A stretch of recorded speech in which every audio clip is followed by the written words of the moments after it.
Thank you for coming by to yet again another one of ADemonicShadow's review and trophy review of Don't Starve. This game that I would say made by this is pretty much if Tim Burton made Minecraft. That's what I would call this game. Yeah, that's good enough for me. But initially, what Don't Starve is pretty much a survival game. Unlike Minecraft, where you pretty much just do whatever you want. And you make your own objective. The main objective of this game is to survive, and it does get harder as you go. When you start, you can pick a character, you can change the way the map is formed and everything like that, and you can actually survive. You can make grass becomes, grass, twigs, flint, logs, all this stuff. It's done. You gather all this materials to necessarily craft, and then from there you can make bonfires, a fire pit, traps, science, and these are the tools that necessarily help you grow and live out in the world of Don't Starve, which does not give.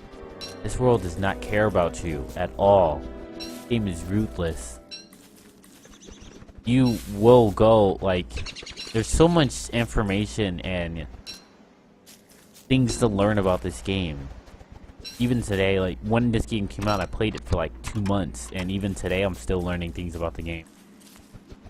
Not even because they changed it through patches, just because of how much is in this game itself.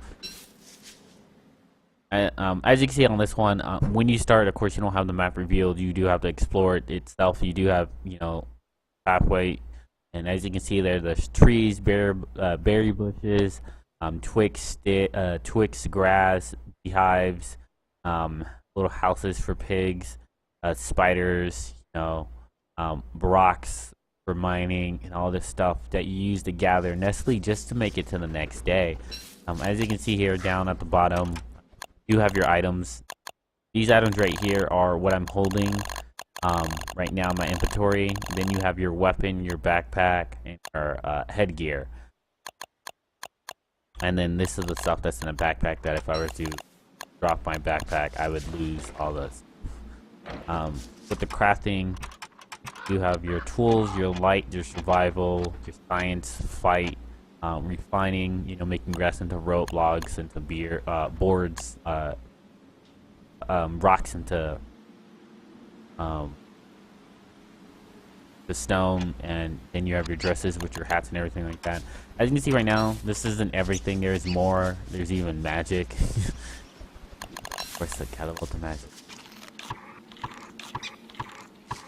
There is the magic in the game. Even there's also caves that you can go through that even myself, without as many hours as I put in this game, didn't fully explore myself. So those are, of course, for the expert. So as this game goes on, it does get harder. There is rain, raining, nighttime. There's summer, and winter, and in the new DLC. Sorry, there's only winter and autumn in the vanilla, which is not DLC. With the Rain of Giants DLC, you get summer, fall, which adds more. It just makes the game even harder, honestly. You should definitely just get if you want to get into Don't Starve, just get the game vanilla, and then when you played it and you think you're good, you can get the DLC. Think you're even amazing, you go into adventure mode, which is kind of, I guess, the story of the game. What adventure mode is that you have to find a portal on the map. When you do so, you'll enter these type of time trials. When you start, you'll start in a random world out of, I believe, 8 different random worlds. You'll start in one random world of 8, and you'll never go. Once you conquer it, you'll never have to redo that world. But of course, if you die, you'll have to start over, and so you'll go back into that world. But you only have to do 5. The 5th one's always the same one. So only the first 4 are necessarily different, and they challenge you as a Don't Starve player. what you actually have to do is you actually just have to find these things. They're literally called things. There's a box thing, a round thing, two other things I can't remember. Do apologize. That you have to find, and then you have to find a portal, put the things on the portal, and activate the portal. When you go through, you can take some items. You can take 3 with you to help you in the next world. So that's, you know, one way of you prepping yourself up to what you can bring. And these worlds, of course, have their own challenges. There's one where there's constantly raining. There's one where it's winter, so you can, you know, enter the portal and go straight into winter, and then you have to survive winter. And if you can't survive winter, you probably gonna die. And then you have to start over. What's pretty cool about adventure mode is once you find the portal, which it's somewhere around here. When you die, you necessarily just have to start it over. From the entrance of the portal, so you can actually just enter back into it. Because what I'm playing right now is the sandbox mode, and what that is adventure mode, I say story mode, and sandbox mode, which I'm currently playing. If you die, that's it, game over. That's it, no more.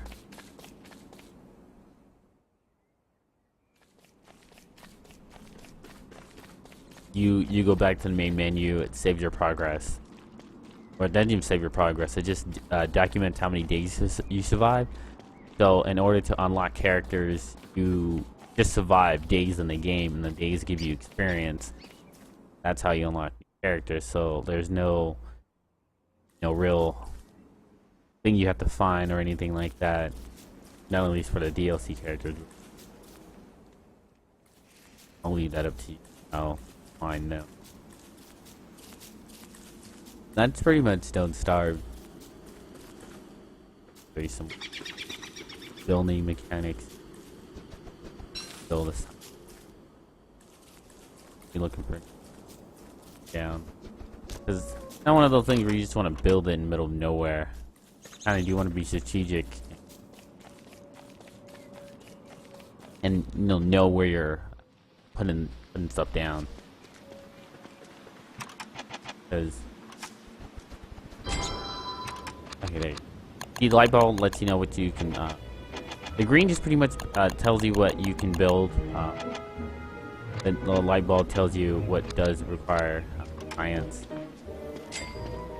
Got too close to it. Which is pretty cool. Once you build it, so. Once you build something, as long as you have the materials to build it, you can do it again away from the machine.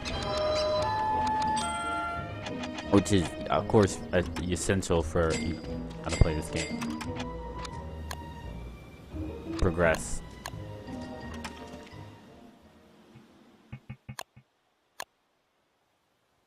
Save and quit. And there's different characters. Each character has their ups and downs. They all play differently.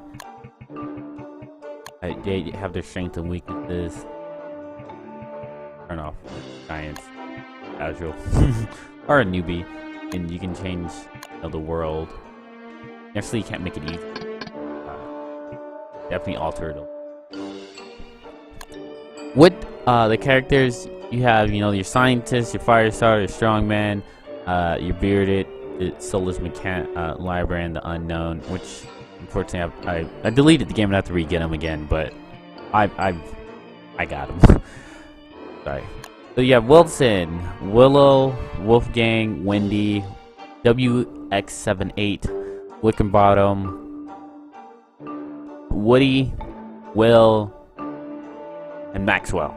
Now, of course, if you didn't notice, all of them do start with a W. When they first made this game, that was a complete accident. I believe they noticed when they were making Wes and Maxwell, and they kept it for Wes. Maxwell is necessarily the antagonist of the game, because as if you start a new game, he's the one that greets you and tells you. He's the one that tells you. He's necessarily the one that's hindering you and stopping you. Your objective is necessarily to survive, but when you take on adventure mode, that's when you challenge him to surviving in the world that he made for you. And there's so many theories and controversies and everything like that with what's going on in this game, what's the story of this game, and even myself has contributed and made my own. Wasn't all that in depth, but you know, there's people who made their own theories and try to link these people to each other based on the things that they say when they examine certain things and do adventure mode and everything.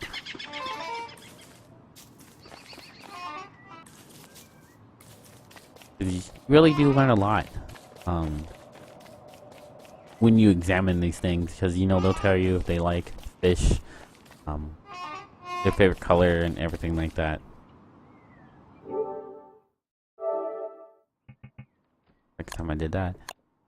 Pretty simple game. It really challenged you to survive. You really do have to know the mechanics of the game to progress. You can't just simply play the game and then, you know, on your first day make it to day 20. You're going to need to learn. What I recommend doing, or at least what worked for me, is when you first play the game, play until you get frustrated to the point where you don't want to play the game anymore. And you know what I mean? Like, play until you die your first time. Die a few times. Try to make it to at least day 5 by yourself. And then, by then, you can go ahead and go onto the internet and explore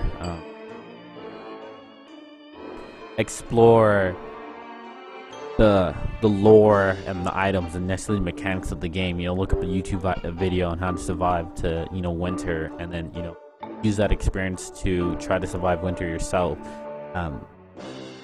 Because there's no point, you know, wandering around in the darkness with no torch. You can't see anything. You're not going to go anywhere. You're not going to make any progress. I mean, who knows? Maybe something will happen. Maybe you'll become a master at this game and never had to look anything up. But I don't know. I doubt it.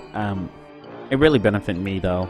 But that pretty much was a review of the game. Pretty much short and simple. Definitely worth trying, especially if you like survival games, those type of things. Well, let's necessarily moving on to the trophy review of the game. Very simple. You know, 10 trophies, no platinum, not too hard. So, what you have here is Firestar, you know, Firestar, Strongman, the Beard. I'm probably saying that wrong. Solo Sonomatic, Library, and Lumberjack. You necessarily just have to survive enough days. You'll lock them in a row. They necessarily tend to they necessarily made the characters unlock based on how they believe people will die, because they all have their own abilities. Willow has, you know, a lighter that will never run out. It's always a good source of light. Strongman is stronger for fighting combat. Wendy has a ghost that helps her sister. She is less scared of the dark. You know, robot and a librarian. Woody, who has a dark. Then you have look on my works. This is just building a machine. Very simple. You can do it in day. If you find all the materials, you can do it in day 1.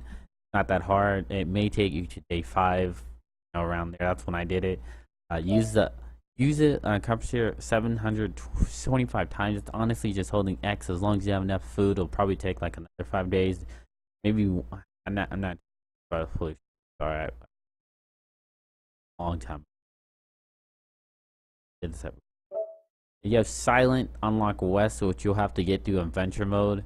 It can be pretty hard to find. You'll definitely need to take notes and look that up. Unlocking him, and when you beat adventure mode, you will unlock Maxwell. That definitely something you'll need to look up, because that will definitely need a pro.